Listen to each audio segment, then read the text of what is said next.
C'est la question du jour. Faut-il maintenir les élections départementales et régionales les 13 et 20 juin prochains?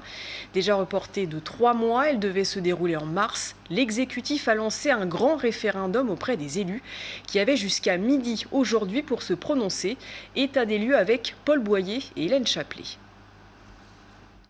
48% des maires d'Indre-et-Loire souhaitent le report des élections départementales et régionales prévues les 13 et 20 juin prochains.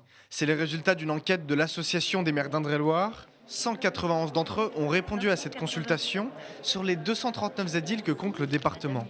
Un positionnement que comprend l'Association des maires ruraux d'Indre-et-Loire, même si aujourd'hui sa vice-présidente estime que les mesures sanitaires prises seront bien meilleures que lors des municipales de mars 2020.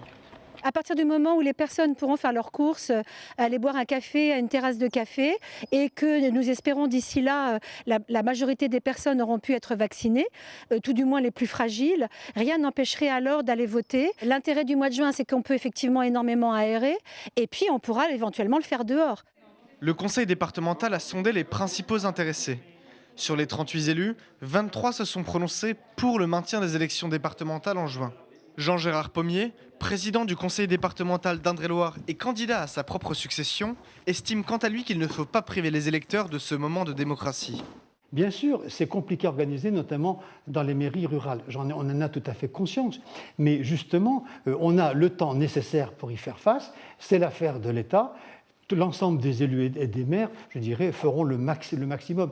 Mais il est dangereux de confiner la démocratie. D'ailleurs, je crois savoir que le président du Sénat, en cas de report, a choisi de saisir le Conseil constitutionnel.